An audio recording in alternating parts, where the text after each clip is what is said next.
இன்னைக்கு என்ன super power? இறந்தவங்கிட்ட எல்லாம் பேசலாமா? இது வழியாவா? சரி வா பேசலாம். பேச போறியா? யார்டா பேச போற நீ? நம்ம கோபாலு கேர்ள்ஸ் முன்னாடி வீலிங் பண்றேன்ற பேர்ல பஸ் வீலுக்குள்ள போனானே. ஆமா, அவன்கிட்ட ஏன்டா பேசணும்? நீ கூட பேசுவான். ஹலோ வேணாண்டா. ஹலோ பயங்கரமா இருக்குடா. நீ மச்சான் கோபாலு சொல்றா. என்கிட்ட நீ சாகுறதுக்கு முன்னாடி ஒரு 1500 ரூபா வாங்கினேன்ல, அதை மட்டும் கொஞ்சம் பார்த்து கொடுத்து விட்றா. உன் நம்பிட்ட கொடுத்து விட்றியா? காசா?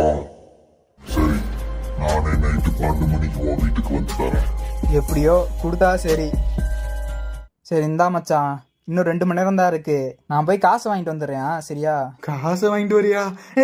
டேய் கோபாலு, கோபாலு, மணி வேற 12 ஆயிருச்சு, இன்னும் ஆளை காணோம். கோபாலு போனவ வேற இன்னும் ஆளை காணா. சரி நம்ம ட்ரை பண்ணி பார்ப்போமா? Hello hello. என்ன ஆல்ரெடி கேட்ட குரல் மாதிரியா இருக்கு? டேய் மச்சான், நான் தான்டா தினேஷ். டேய் மச்சான், என்னடா இது வழியா பேசுற? அந்த கோபாலு நீ காசு தரேன்னு கூப்பிட்டு காலி பண்ணிட்டான்டா. நினைச்சண்டா, ஆனா நீ ஒரு வடி கிட்ட தற்கொலைடா மாப்ள. ஏண்டா மனுஷன்ட்ட கொடுத்த காசு திருப்பி கேட்டாலே பேய் மாதிரி பாப்பா, நீ பேய்கிட்டே போய் கேட்டிருக்க. சும்மா விடுவா.